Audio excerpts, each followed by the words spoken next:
Bienvenidos a esta nueva entrega de Al Tanto. Estoy feliz de recibir en nuestros estudios al expresidente de la Junta Central Electoral, Roberto Rosario Márquez, dirigente político de la Fuerza del Pueblo. Gracias por estar con nosotros. Gracias, Colombia, y qué bueno que tanto tú como tu equipo de producción me reciben. Claro que sí. Y a través de Al Tanto ponemos al tanto a la población.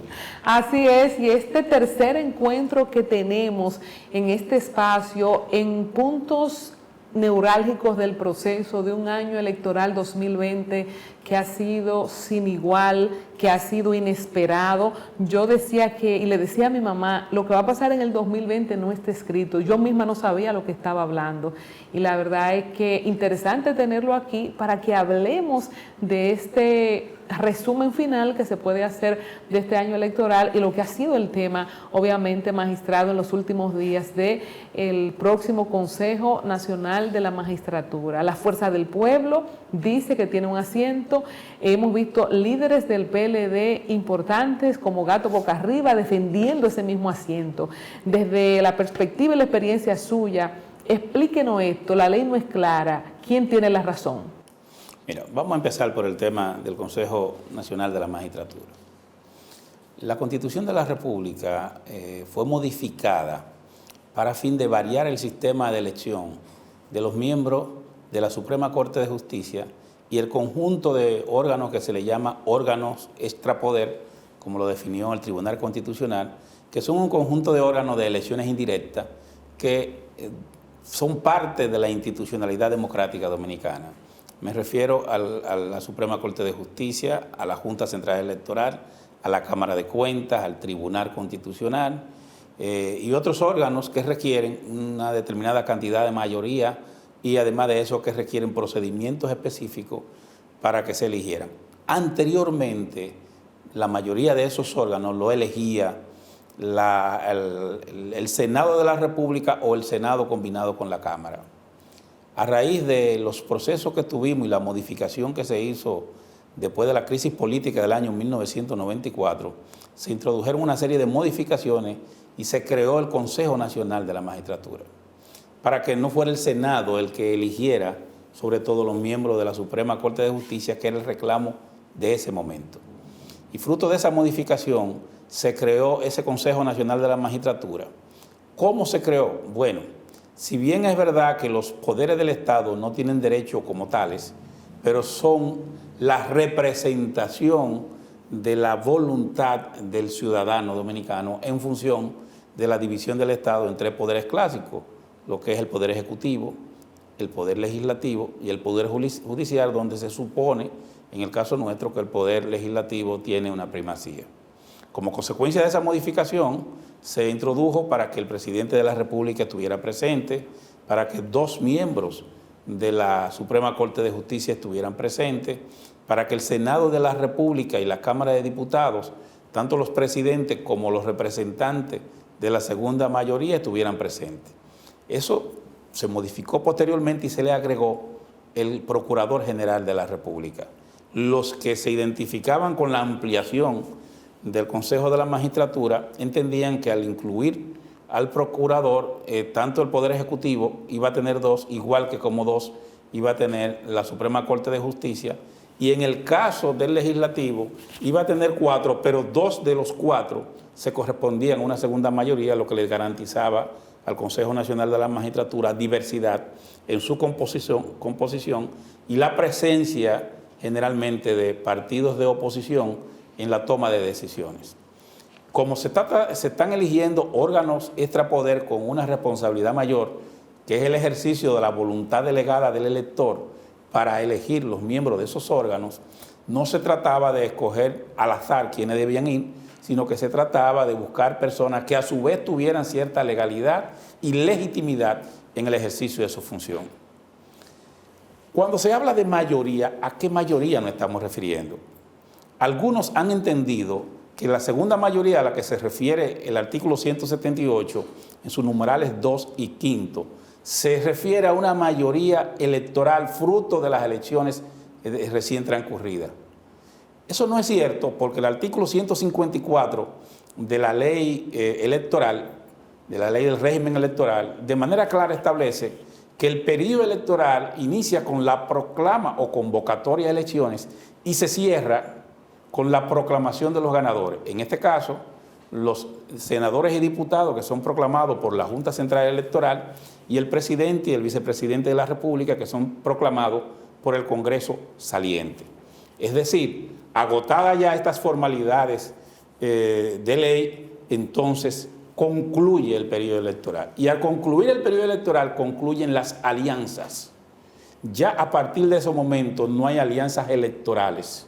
Ya hay funcionarios electos del nivel legislativo o municipal, como corresponde, y presidencial, y partidos políticos actuando en el ejercicio del derecho que le da la Constitución de la República. A ver, en el artículo 216. En el momento en que son elegidos los proclamados, que son días después de las elecciones. Así es. Ahí se acaban las alianzas. Ahí se cierra el ciclo. A eso se le llama, ahí se cierra el periodo electoral. Entonces, puntualmente, para aterrizar, yéndonos al grano, entonces, en el caso de Félix Bautista y Dionis Sánchez, fueron proclamados senadores por el PLD días después de que fueron electos en la casilla del PLD. Ahí voy. Entonces, ¿qué pasa? Cuando el artículo 178 habla de la primera mayoría, se está refiriendo, y el término que usa el 178 es partido o bloque de partidos que representen la primera mayoría. La primera mayoría a la que se está refiriendo es la mayoría parlamentaria, es la mayoría en esas cámaras. Por ejemplo, Eduardo Estrella no es del PRM, pero la primera mayoría del PRM es que elige a Eduardo Estrella y lo pone como presidente del Senado. Por tanto, ellos, su primera mayoría, quisieron delegarla en Eduardo Estrella, en un bloque de partidos que formó una alianza en el Congreso para llevarlo como presidente del Senado de la República. En el caso de la Fuerza del Pueblo se da la siguiente particularidad. Hay un artículo, que es el artículo 77, numeral 4 de la Constitución de la República, que establece que los legisladores no pueden actuar por mandato, no pueden aceptar presión, ni pueden, y su única vinculación es con quien lo eligió. Por tanto, tenemos un sistema de libre accionar de los legisladores. Según ese artículo, porque en la vida real nosotros sabemos lo que pasa en el Congreso. O sea, yo vi con mis ojos cómo el asistente del presidente Danilo estaba arriba del mezanini cuando estaban pasando la reelección del 2016, mirando quién votaba y quién no. Pero lo vi yo con mis ojos en la televisión. Ya esa es una desnaturalización del mandato constitucional. Pero en el texto legal lo que dice es que ellos están libres de cualquier tipo de presión o de cualquier mandato imperativo, es el término que usa. Ellos están, ese artículo abomina de que un legislador pudiera recibir un mandato imperativo. Entonces, eso quiere decir que no tienen vínculos partidarios al momento de su elección. Eso es tan tal que los cambios que se produjeron, y ojalá pudiéramos hablar de eso más adelante, en este sistema, son tan profundos que ya los partidos ni siquiera son dueños de las precandidaturas. Después que un precandidato es inscrito, el partido no lo puede cambiar. Ha cambiado mucho. La ley 1519 cambió mucho el sistema de postulación, el sistema de candidatura, y si no pueden... Vamos a abrir un paréntesis corto ahí, a propósito de una discusión de días pasados. Los 3 legisladores que el PRM nombró, en el caso de Josefa Castillo, de Nelson Arroyo, y se me fue el nombre del otro. Hay otra señora. Otro señor que lo pusieron en el INDRI, creo que le pusieron en el INDRI.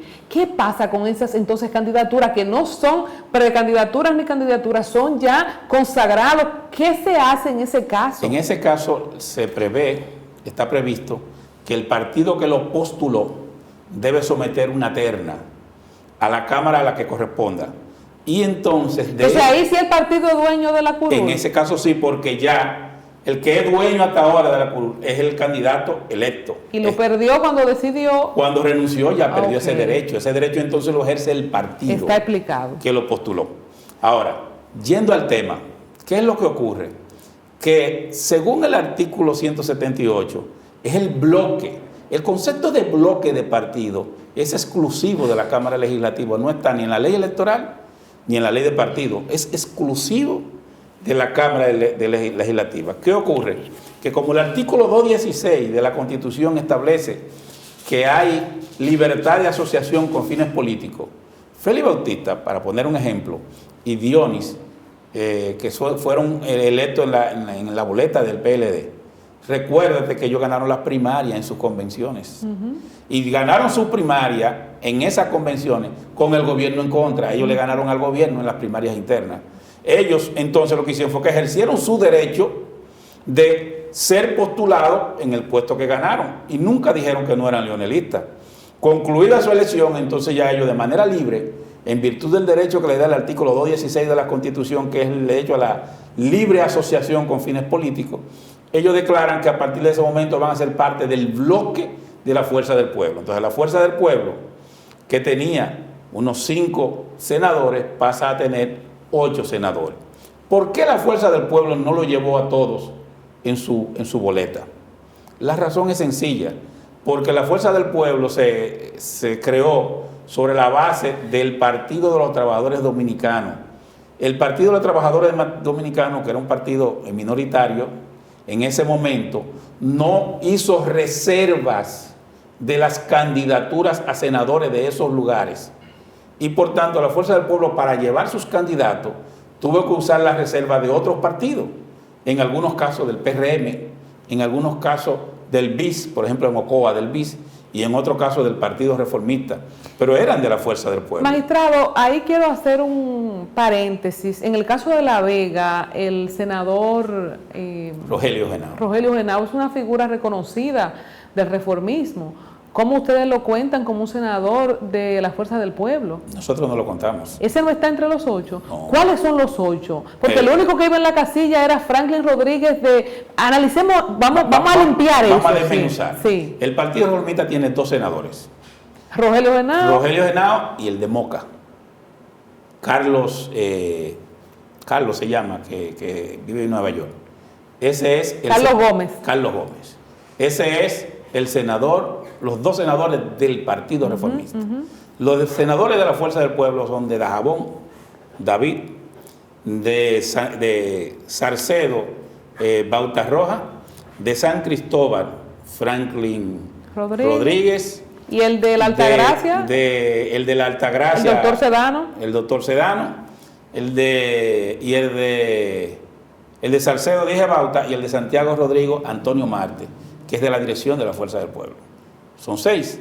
Ahí tú le agregas de Pedernales, que es Dionis, y le agregas Félix, son 8. Entonces, hasta donde yo sé, 8 es más que 4. Con esa matemática tenemos que hacer una pausa. Regresamos en breve en esta conversación con el magistrado Roberto Rosario Márquez. Vamos a ver la lectura de este año electoral 2020 y muchos temas más, y a ver quién se va a sentar en este asiento en el Consejo Nacional de la Magistratura. Ya volvemos. Gracias por seguir en sintonía con nosotros, gracias por suscribirse a nuestro canal de YouTube, @altantotv. Muchos temas en el tapete, pero bueno, vamos a aprovechar toda la pericia, toda la experiencia que tiene en materia electoral y en materia legal también para muchos temas que traen confusión. 8 es más que 4, así nos quedamos. Entonces son 4 senadores que le quedan al partido, hasta ahora, al partido PLD. ¿Cuándo se elige? ¿Cuándo vemos la conformación? Vamos a ubicarlo en el tiempo.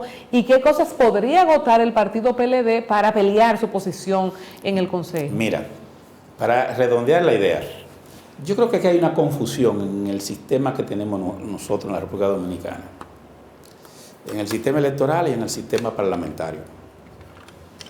Mundialmente hay un sistema presidencialista. Desde Montesquieu, en el siglo XVIII, hay 3 poderes del Estado, que es la democracia clásica. Y digamos que de alguna manera esos 3 poderes estatales varían. En algunos países el Parlamento tiene preeminencia, en otros países la presidencia. En el sistema americano, que se funda básicamente después de la proclamación de la independencia de los Estados Unidos, es un sistema presidencialista donde hay un poder ejecutivo con mayor fuerza y están entonces el judicial y el poder legislativo. En Europa, sobre todo en las colonias que vienen del Reino Unido y en España, en algunos hay alguna monarquía parlamentaria y en otros hay una república. Pero el Parlamento es el que elige el presidente y el Parlamento es que decide prácticamente toda la vida de ese país. Vamos a poner el ejemplo de España. El presidente de España era Mariano Rajoy. A Mariano Rajoy lo acusaron del PP de cometer actos de corrupción. Podemos inició una censura, que así se le llama, en contra de Rajoy, pero fracasó. Pero Pedro Sánchez sí empezó una censura y como consecuencia de la censura se destituye a Mariano Rajoy y queda como presidente Pedro Sánchez. ¿Cómo es posible que en un sistema parlamentario, sin haber sido electo por la población, termine siendo presidente alguien que era diputado, que era de ese sistema, pero que no era el presidente? Porque el sistema lo permite. Es un sistema de bancada rígida, donde el legislador del PP no se puede pasar a Podemos, ni el de Podemos se puede pasar a Vox o se puede pasar a Ciudadanos, porque son bancadas rígidas. El sistema nuestro es de bancada abierta, donde el escaño es propiedad del electo. ¿Qué lo dice la ley? Lo dice la ley, la Constitución. El artículo 77.4 consagran que ellos se deben nada más al vínculo directo con su elector. Entonces, conectemos esto, dado de que... Por eso es que te digo que 8 es más que 4. Entonces, según esa ley, ¿verdad? Según la Constitución... Según esa interpretación del 77 exacto, de la Constitución. Según la interpretación que la ley como que, ¿verdad? Igual que la Biblia, como que te deja así para que tú interpretes y tú cada quien... y por eso hay tantas cosas, ¿verdad? Entonces, dado esto, magistrado, y que es interpretativo, ¿cuándo y cómo? Yo pienso que no es interpretativo. Ellos interpretan, por ejemplo, Domínguez Brito está como un gato a boca arriba en Twitter, lo vi peleando. Eso, yo lo veo como un ejercicio, una gimnasia política. Entonces, ¿cuándo se determina y cómo? ¿Quién lo determina? ¿Quién es esa segunda mayoría que usted explicaba en el primer bloque? ¿Y quién de ustedes, de estos legisladores de la Fuerza del Pueblo, se va a sentar ahí? Que ya no estaremos viendo un episodio como el que vimos con la magistrada Miriam Germán y esperamos, ¿verdad?, que eso quede en el pasado, pero ¿quién va a estar ahí sentado? Mira, yo creo que eso tiene que ocurrir en los próximos, yo diría que quizá en septiembre o octubre, porque hay una serie de temas pendientes que hay que resolver y que hay que trabajarlo con tiempo. En el caso, por ejemplo, de la Suprema Corte de Justicia van a haber vacantes, y en el caso del Tribunal Constitucional creo que también van a haber 4 vacantes, y en este año hay que elegir la Cámara de Cuentas. Es decir, tienen mucho trabajo que realizar y no pueden perder tanto tiempo. Para mí, que en el mes de septiembre al mes de octubre, como mucho, debe quedar resuelto. ¿Quién lo elige? La mayoría de los senadores deciden quién los representa y la mayoría de los diputados deciden quién es la segunda mayoría. En el caso específico de la Cámara de Diputados, no está en discusión que la segunda mayoría pertenece al viejo partido, al PLD. En el caso, ahí va... Y un diputado que ellos elijan se sentará ahí como estaba Josefa Castillo. Así. Entonces, en el caso de Paliza, ¿quién sería el Paliza de la Fuerza del Pueblo? En el caso de la Fuerza del Pueblo, la dirección política de la Fuerza del Pueblo, de esos 8 senadores, escogerá uno que los representará y el Senado de la República entonces lo va a elegir como representante de esa segunda mayoría. En ese caso, si el partido de gobierno, el ex partido de gobierno, el PLD, tuviera alguna inconformidad, ellos podrían apoderar al Tribunal Constitucional, que estoy seguro que emitirá un fallo en el que quedará de manera clara quién es la segunda mayoría. Entonces, doctor Rosario Perdón, Márquez, pero como te dije, la prisa está en que hay que elegir la Cámara de Cuentas este año y que hay que elegir los que faltan del Tribunal Constitucional, creo que vencen en diciembre, y algunos de la Suprema. ¿Quién lo elige? El Consejo de la Magistratura. Entonces en el caso de la Junta, se me quedaba, lo elige el Senado solamente.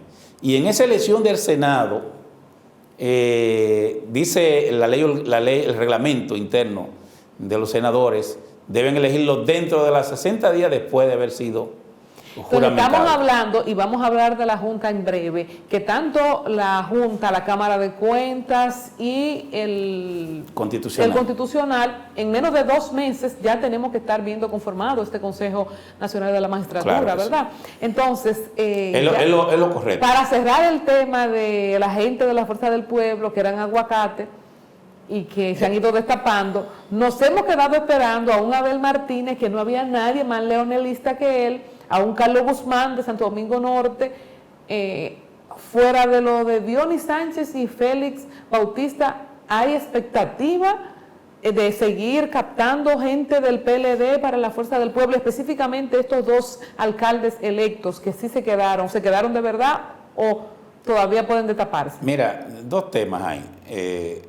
En el mundo vegetal, no sé si llamarle así, a veces tú puedes confundir un aguacate con un caimito. La diferencia entre el aguacate y el caimito es que el aguacate cuando madura cae. El caimito madura y se queda en la mata. Entonces puede ser que entonces no pudiera entonces Abel Martínez cuando viene a ver es un caimito porque el hombre se quedó. Pareciera. Pero yo te aseguro que hay una buena cantidad de compañeros que están todavía en ese partido por situaciones muy particulares, que ya están ingresando a la Fuerza del Pueblo y van a seguir ingresando. Este es un tema espinoso. Legisladores y también algunos ex legisladores y dirigentes. Entonces, yo diría que eso va a pasar, pero la Fuerza del Pueblo tiene que pasar esa página. La Fuerza del Pueblo tiene que trabajar con el pueblo abierto. Y el que quiera venir, que se agregue. Nosotros no podemos supeditar el desarrollo nuestro como partido a que venga o no venga alguien del PLD. Y esa página se cerró. Ya el viejo partido es parte de la historia. Haciéndose de rogar. Este es un tema espinoso, pero hablando de caimitos y aguacate, yo soy una de las que tuvo expectativa hasta el último momento que doña Margarita Cedeño iba a dar un paso diferente al que dio. Dado todo lo que ha sucedido, hay expectativa de que ella, o cómo está la cosa, si usted maneja el tema, ¿qué hay ahí? Porque después de todo ella sigue siendo la esposa, digo, hasta no haber publicado los papeles de divorcio, no asume que es la esposa todavía del líder de la Fuerza del Pueblo. Mira, yo creo que este proceso electoral, y lo vamos a ver, produjo muchas cosas. Creo que muchas figuras políticas, sin proponérselo, se jugaron parte de lo que es el cierre de su ciclo político. Porque lo que le espera al viejo partido son momentos de dificultad. El pueblo dominicano, ya ellos fuera del poder, como acostumbra, va a juzgar la administración y todas estas situaciones que se produjeron, en mi humilde opinión, van a desmeritar el desempeño del partido de gobierno por los niveles de corrupción y los errores cometidos en la conducción del Estado. Y eso va a afectar a todos los que fueron candidatos o que son figuras dentro de ese partido. Y estas personas que están ahí lamentablemente van a ver afectada su aceptación en el electorado. En mi humilde opinión fue un error de doña Margarita no dar el paso, pero no hay en el momento actual ningún tipo de conversación ni de diálogo con doña Margarita porque ella tomó la decisión de quedarse en ese partido. Ahí ahora mismo... ¿Y si se devuelve? No hay chance de... Para mí, ahora mismo en ese partido, eso es como una jaula de lobos que están matándose ahora por quién hereda el liderazgo del presidente Medina. En ese gancho fue que cayó Abel. Y el error que están cometiendo, que hay, mira, ahí está compitiendo Domínguez Brito, que ya está en campaña. Está compitiendo Navarro, está compitiendo el de Moca, el amigo Amarante, ella está compitiendo José Ramón Peralta, el mismo Penco, ella está compitiendo doña Margarita, y a ver, lo que espera ahí es difícil. Nosotros no tenemos ese problema. En la Fuerza del Pueblo, el líder de la Fuerza del Pueblo es Leonel Fernández, que está habilitado constitucionalmente, si lo deseara, para postularse como presidente de la República. Qué bueno que usted trae este tema a colación, porque hablando de gente que cierra un ciclo político, muchas personas entienden que por el éxito electoral, político, emblemático, porque se puede dar la lectura, y yo personalmente se la doy así, que este proceso fue exitoso para Leonel Fernández en lo que fue su propósito, que era sacar a los ingreídos de Palacio. Así es. Entonces muchas personas entienden que quizás Leonel Fernández podría hacer un uso más provechoso de esta nueva fuerza naciente, pasando la antorcha a alguien más, aunque es temprano, y no postulándose él para el 2024. Usted como seguidor de Leonel Fernández, de la Fuerza del Pueblo, porque la verdad es que 4 años no son mucho, y más con esta pandemia, porque aquí hay 1 o 2 años que no se van a contar. ¿Qué es lo que debe hacer Leonel Fernández? Debería retirarse, entender que cerró un ciclo, presidente exitoso 3 veces, saliendo con más de un 60%, reivindicándose con lo que hizo para que la Constitución no se modificara nuevamente, yéndose de su partido, porque bien pudo haberse quedado y echar el pleito adentro. En fin, el cambio anhelado que quería la sociedad, Leonel Fernández le apoyó a la sociedad y al partido que ganó, el PRM, a que lo consiga. ¿Va a arriesgarse de nuevo a presentarse? ¿Qué usted ve en el futuro cercano? Mira, todavía es muy temprano para hacer formulaciones de cuál va a ser el comportamiento del presidente Fernández y los demás líderes. ¿Cuántos años tiene el presidente nacionales. Fernández para el 24? 60 y algo. No, creo que tendrá 68 o algo. Casi 70. Pero oye lo que te voy a decir. Joe Biden tiene no sé cuánto y puede ser presidente. Y Trump también. Mira, la Fuerza del Pueblo va a postular el que le garantice ganar las elecciones del 24. Sea Leonel Fernández o sea otro. Si el presidente Fernández tiene en ese momento los niveles de aceptación que ahora mismo son muy buenos para ser candidato presidencial, lo será. Porque nosotros como partido político lo que queremos es poder servir desde el Estado para ayudar a hacer las grandes transformaciones que todavía necesita la República Dominicana. Pero yo insisto que es muy temprano para hacer ese tipo Doctor, de pero proclama. Si son muy buenos, ¿por qué Leonel Fernández no sacó ni el 10, ni el 12, ni el 18, ni el 20 que se decía y saca menos de un 5? Para mí el gran triunfador de este proceso lo es el presidente Fernández. Como tú bien resumiste, sin el presidente Fernández, hoy en este país tuviéramos a Danilo Medina como presidente, reeligiéndose, primero modificando la Constitución de nuevo y quedándose en el poder haciendo uso de los recursos públicos. Y este país quería un cambio que en este caso se entendió, mucha gente incluso que simpatizaba por la Fuerza del Pueblo, que el que garantizaba poder hacer ese cambio, hay gente que entendió que era Luis Abinader y votó por Luis Abinader. Gente que no necesariamente son del PRM. Porque entendían que como quiera Leonel no iba a ganar y la gente quiere votar por el que va a ganar y para asegurarse que no se cuele el penco. Eso fue lo que pasó. Así mismo es. Cónchale, pero quedó muy por debajo, un 5. Mira, recuérdate que cuando eso se produce, el presidente Fernández acababa de formar un partido 7 meses. 7 meses y todavía en enero, todavía en febrero, no teníamos un nombre oficial. Y las elecciones fueron, la primera fue en el mismo febrero, las municipales, y las otras fueron en junio. Es decir, en julio, ponte a pensar el poco tiempo que hubo para estructurar una fuerza política. ¿Por qué no hicieron alianza? Es diferente ahora. En los alcaldes, no dio tiempo a hacer alianza porque le fue muy bien a ustedes con la alianza Hicimos de los senadores. alianza en los alcaldes. Por ejemplo, en San Juan, Hanoi, que fue por la Fuerza del Pueblo. Pero fue sola. Fue apoyada. Fue sola con Feli por atrás, porque ahora sí confirmamos que Feli siempre tuvo. No, y el PRM también. Y Feli Bautista también. Sí, claro, sin duda. Igual, por ejemplo... Feli andaba haciéndole papel al hijo de Ramón de la Rosa, en caravana, y foto y todo por abajito. Igual ocurrió, por ejemplo, en Higüey, que es de la Fuerza, es dirigente de la Fuerza del Pueblo. Se lo había ganado, eso. Sí, pero lo que te quiero decir que donde teníamos un trabajo de hace tiempo, pues lo hicimos y fue bien. 2 alcaldes ustedes tienen. No, varios. Nosotros tenemos entre alcaldes y directores de distrito más de 50 o 60. Pero como que eso no se ha vendido. Sí, pero llegará su momento. Tenemos que hacer una pausa para que conversemos de otros temas importantes sobre la nueva Junta Central Electoral, cuáles serían esos nuevos rostros, y todavía me debe el overview, el resumen de lo que ha sido este atípico año electoral 2020. Regresamos tras la pausa, no se mueva.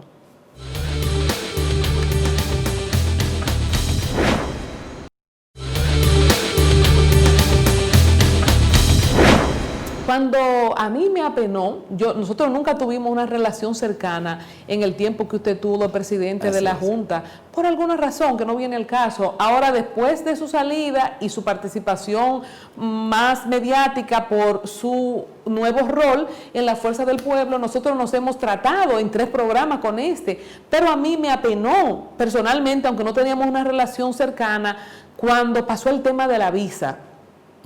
Que le quitaron la visa, yo sentí desde fuera, en mi ignorancia, una persecución. ¿Cuál fue el objetivo de esa? Yo lo percibí como persecución. Una persona que le quitan el visado norteamericano en este país, lo primero que uno piensa es que está en problemas de narcotráfico, lavado de activos. Sí, mira. Porque está como conectado. ¿Qué fue lo que pasó realmente con Roberto Rosario Márquez? ¿A qué obedeció? Y una persona que muchos lo tildaron de estar amarrado, ligado al PLD, en un gobierno del PLD, le pasa todo esto. ¿Qué pasó? Nunca hablamos de esto. Mira, la información que yo recibí fue que el mismo día que me fue a visitar la cónsul general, primero fue atípico, yo soy el único funcionario que lo van a visitar a su despacho para informarle que le van a quitar la visa. Eso nunca ocurre, al único que le ha ocurrido. Y ella me dijo que en ese mismo instante el embajador de Estados Unidos estaba visitando al presidente Medina.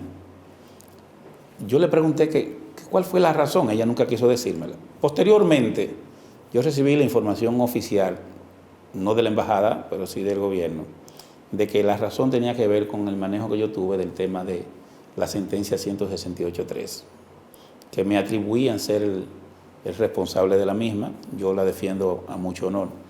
Y que todo tuvo que ver con ese tema. Mi primera reacción, cuando me llegó, me sorprendió. Pero esa sentencia, ¿quién la dio? El Tribunal Constitucional. ¿Y usted es juez de ese tribunal? No, pero me culpaban. Entonces, porque a mí me tocó implementarla. Mi primera reacción fue yo llamar a los medios a una rueda de prensa e informarlo. Porque si yo no lo hacía, se iba a utilizar como un mecanismo de cuestionamiento. Yo le doy gracias a Dios que en el periodo que yo tuve, yo duré 10 años administrando recursos públicos. Mis 10 años fueron auditados.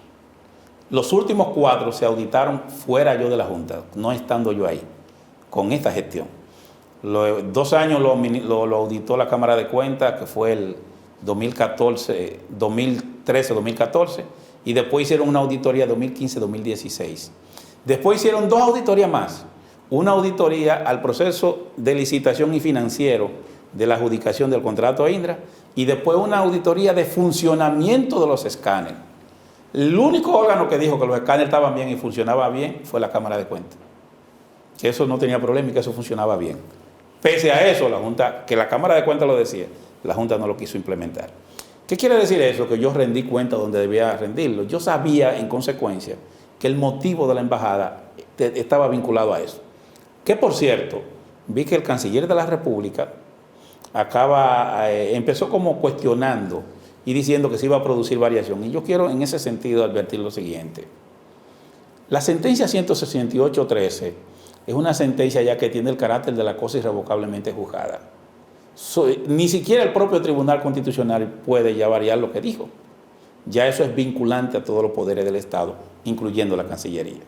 En adición a eso, se produjo la ley, O sea, el canciller Roberto Álvarez, que en su momento cuestionó también esta... Que fue parte de lo que se opuso. Ahora le toca ser canciller y le vincula esa decisión y no puede variarla. No, él está obligado a ejecutar esa decisión. Pero en adición a eso, está la ley 169.14. Esa ley 169.14 fue consensuada por todos los sectores políticos. Y me consta, porque el primer borrador para esa ley lo elaboró Roberto Rosario. Se lo remitió al presidente de la República y el presidente de la República convocó, lo hice en mi condición de presidente de la Junta, convocó a todo el espectro político y se logró un consenso, obviamente modificando ese proyecto original con cambios, y eso se convirtió ya en una ley 169.14 que tuvo la unanimidad de todos los legisladores de ese momento y que fue el resultado de un acuerdo político para complementar la 168.3. Con todo esto dicho, un simple mortal como es usted, ¿por qué le recae el peso de un maltrato? Porque los Estados Unidos son dueños de sus visas y se la dan y se la quitan a quien quiera. Pero el todo de cómo se dio, sin haber infringido una ley federal, sin haber... O sea, ¿por qué sobre este mortal que yo tengo sentado aquí en estos estudios? ¿Por qué? Si ni siquiera usted fue juez de eso, si el partido... porque lo que se notó y lo que se sintió es como que si el presidente de turno y funcionarios de Palacio estaban o en contubernio a petición o celebración, porque había como una malquerencia entre el presidente de la Junta. De hecho, el tema está de cómo fluían los recursos. Yo me recuerdo quejas y titulares de parte de ustedes. ¿Qué pasó? ¿Cómo que se distancian tanto, Danilo Medina, a nivel ya no solo de afectos personales o partidarios, sino de constituirse como en fuerzas enfrentadas? ¿Qué fue lo que pasó entre ustedes? Yo pienso que ese tema Siempre pensé y lo dije, que ese tema de la actuación de la embajada fue coordinado con sectores del gobierno.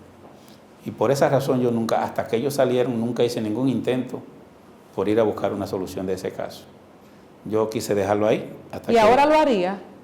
Pienso que en su momento debo ver cómo manejarlo, pese que personas que estuvieron vinculadas a ese proceso están en el poder, como el caso del canciller Álvarez. Pero ya es diferente, porque lo que pasa es que el gobierno anterior, parte del gobierno anterior, siempre me acusó de que ese tema del manejo del tema registral y el tema migratorio, que en ese momento que estaban vinculados con eso, ellos decían que ese tema le hizo variar su agenda de gobierno y que yo lo hice cambiar su primer periodo de gobierno, cambiar sus prioridades en la inversión. Y que por esa razón... Usted, que no fue que hizo la sentencia. No, porque ellos decían que yo era el principal vocero de ese tema. Esa fue la razón de esa enemistad y de ese distanciamiento, por lo menos el que yo le hizo perder tiempo, gastar dinero, un plan de naturalización. No, le hizo daño al Estado. ¿Le hizo daño al Estado? O sea, esa actitud de ellos le hizo daño al Estado. No la aplicación de esa ley. No, es que esa ley lo que llevaba tranquilidad y le garantizó derechos. Gente que no tenía derechos se le dieron derechos.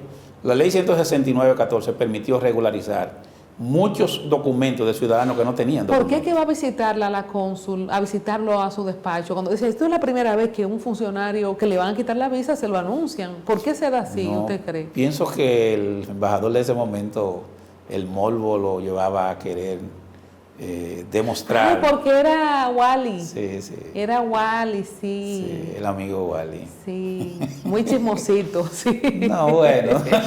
Sí, le gustaba todo eso, le gustaba. Sí, pero... Y el ser humano, y aquí le voy a pedir un minuto a mi productor Iván Alcántara, el ser humano, Roberto, con esposa, hijos, porque esas intríngulis judiciales y hasta de Estado, la familia de uno no le entiende cuando ven los titulares que le quitan la visa y cuando ahora en las redes hay juicios públicos y te inventan tantas cosas. ¿Cómo digirió el ser humano? Pero imagínese usted, a mí me hicieron en los llamados juicios populares porque supuestamente había comprado unos escáneres que no servían y ahora han terminado salvando las elecciones. Si uno se lleva... El tiempo pasó, pero como usted, que es un ser humano, momento, aunque usted se veía un hombre de hierro y con todo, que no lo puedo decir en cámara, con todo ese carácter, ¿verdad? Que se le dice que usted tuvo para poder asumir esa posición, después de todo es un ser humano. ¿Cómo asumió eso? No, yo pienso que... ¿No fue un bochorno que le quitaran la visa? No, porque es un derecho de ellos hacerlo. Ay, yo me sentiría muy mal si me quitan mi visa. Y además, no me agrada, no creo que le agrade a nadie, pero el mundo no es tan pequeño. Hay otros lugares que visitar. Lo que ocurre es que se generó problemas familiares. Yo senté a mi familia, le expliqué, miren, lo que ocurre es esto. ¿Y le quitaron la visa a sus familiares también? No, gracias a Dios, mi familia se siente muy orgullosa de mí, según ellos han dicho. Y yo creo que he sido modestamente un buen ejemplo para ellos. En adición a eso, tengo la satisfacción de decir que hice una gestión histórica en la Junta Central Electoral. Produje los cambios más grandes que se han producido en el registro electoral y le dejé un legado al país. Te puedo decir que yo le dejé más de 120 edificios nuevos o restaurados a nivel nacional. Te puedo decir que cuando yo llegué a la Junta, el 98% de las actividades eran manuales. Cuando yo salí, el 100% es automatizado. Te puedo decir Yo saqué el acta de mi hijo en un día. No, pero hay gente que la sacan en 5 minutos. Bueno, o sea, en una sola visita. Y hay gente, y antes tú durabas meses y semanas y tenía que darle dinero a la gente. Sí. Es decir, yo dejé un legado en la Junta Central Electoral que yo espero. Y dejó unos escáneres que se están usando. Que se usaron, ¿verdad? Yo espero que algún día llegue una nueva gestión donde alguien pueda hacer un legado igual o mejor que el que se dejó. ¿Puede alguien que fue juez? En el caso de Olivares, que se ha mencionado como un posible candidato para presidir la Junta, alguien que fue juez de una Junta pasada en esta nueva etapa, nada se lo impide, fuera de lo ético y moral. Cualquier ciudadano que reúna las condiciones que establece la ley. ¿Usted podría volver? En mi caso no hay posibilidad de que ocurra porque ya yo estoy en otro rol y además yo pienso que mi periodo, que ya yo cumplí, cumplí con lo que serían mis metas ahí. Creo que hay que darle oportunidad a otros ciudadanos. Y además de eso, pienso que hay hay cambios. Ahora ya incluso no se requiere solo ser abogados, hay otras condiciones que permiten que se pueda ser miembro de la Junta Central. Para mí lo fundamental es garantizar personas idóneas y que tengan capacidad de administrar los procesos, de no exponer la Junta a situaciones como las que ocurrieron. Bueno que se sepa que nosotros somos el ejemplo mundial de lo que es la mala organización de un proceso electoral. Lo que ocurrió en febrero está en los anales de la historia de América como lo que ha ocurrido únicamente en República Dominicana, lo que no debe ser. Incluso el propio informe de la OEA así lo refleja. El informe de la OEA prácticamente es un memorial de agravio en contra de la Junta porque señala todos los aspectos en los que se fracasó y los que se le advirtió previamente que iban a ocurrir. Después del fracaso que hubo en febrero, las que ocurrieron, por peor que fueran, tenían que ser mejor que las de febrero, obviamente. Las elecciones posteriores, tanto las de marzo como las elecciones de julio, desde mi punto de vista, tienen la mancha de que después de nosotros durar 17 años luchando por una nueva ley electoral y por una ley de partidos políticos, ninguna de esas dos legislaciones fueron implementadas. Aquí no hubo control del gasto, aquí no hubo control de la publicidad, aquí hubo mucha inequidad y mucho uso de los recursos públicos y la Junta Central no hizo nada. Y yo quiero decir que cuando yo fui presidente de la Junta puedo hablar con fuerza sobre ese tema, porque siendo presidente de la Junta y sin ley, aquí yo me di el lujo de suspenderle una nómina al gobierno en las elecciones del 2008, cuando Nuria hizo una denuncia en un programa, en base a una sola denuncia, se suspendió una nómina. Cerró canales de televisión. Yo cuando hubo que intervenir para garantizar equidad y control de la información, lo hice. Aquí también en mi gestión se suspendió el barrilito y el cofrecito de los legisladores y diputados y no tenía ley. Es decir, que lo que le faltó a esta Junta fue voluntad para garantizar... Voluntad con C. Voluntad para garantizar que esas leyes se pudieran implementar. Lamentablemente, esas leyes no se implementaron y para mí es una debilidad del proceso. Yo espero que... ¿Cuándo se elige la nueva Junta? Yo espero que en estos 50 o 40 días que faltan tengamos una nueva Junta que se corresponda con el momento que vivimos, que por cierto es bueno señalar, la República Dominicana está en un momento donde hay un cambio de paradigma y hay un cambio en el sistema político. El sistema político que hemos tenido hasta el 15 de julio fue un sistema de partido predominante. Según los números se pueden clasificar en sistema de partido único, en sistema de partido hegemónico, sistema de partido predominante o sistema multipartidista limitado o multipartidista extremo. Y hemos pasado de un sistema de partido predominante a un sistema de partido múltiple limitado. ¿Qué significa eso en la ciencia política? Que en el sistema de partido predominante es cuando el partido tiene el control de los diferentes estamentos del Estado, que es diferente a un sistema de partido único, porque ahí se está refiriendo a los países como, en este caso, como Cuba, por ejemplo, como China, donde un solo partido es el que puede tener acceso al control de los órganos del Estado, o los partidos hegemónicos como lo fue el PRI en su momento en México, en otros países, o el partido predominante, que es el caso dominicano, que es cuando un partido por voluntad del elector tiene influencia en todo el espectro político y tiene influencia en todos los órganos del Estado, aunque hay otros partidos no vinculados a ese partido predominante que participan en la vida pública y que también tienen incidencia, aunque menor, en los órganos del Estado. ¿Lo fue el PLD recientemente? Lo fue el PLD, lo fue el Partido Reformista en su momento y lo fue también en su momento el PRD. Porque cada ciclo el votante dominicano le da todo el poder a un solo partido. Eso es casi una costumbre. El PLD va hacia una situación difícil porque su principal activo político es el presidente Medina. Y el único dominicano que no puede ser candidato presidencial de la República Dominicana se llama Danilo Medina. Él está inhabilitado. A ver, ¿cómo se pasa del amor del 2016, que era un clamor nacional, al repudio del 2020, al danilismo, a Danilo? Yo creo que todo vino en que ese grupo entendió que había heredado el derecho a administrar la cosa pública y en el interés de perpetuarse en el control de la dirección pública. Y en la ruptura con los que fueron las bases de sustentación de ese gobierno. Ese gobierno en el 2018, carecía de credibilidad y de legitimidad. Ya había perdido todo tipo de vínculos sólidos con los sectores clásicos de la sociedad misma, y ya todas las encuestas le daban entre un 60, 65 y 70% de rechazo en los principales renglones de ejecutoria gubernamental. ¿Cómo se pasa de yo no me como ese tiburón podrido o que yo solo gobernaré 4 años ni un día más porque hay muchos compañeros capacitados a en el último discurso decir, sí, yo estaba considerando una tercera postulación?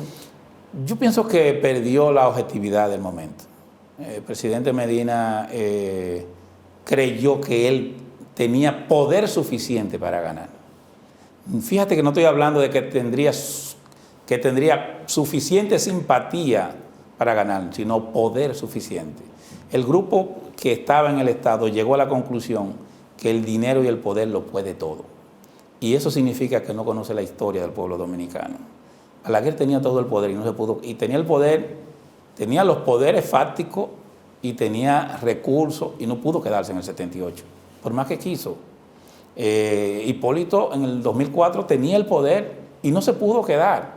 Y este gobierno gastó todo el dinero del mundo para quedarse y no se pudo quedar. Cuando un pueblo decide propiciar un cambio, no hay fuerza humana que lo detenga.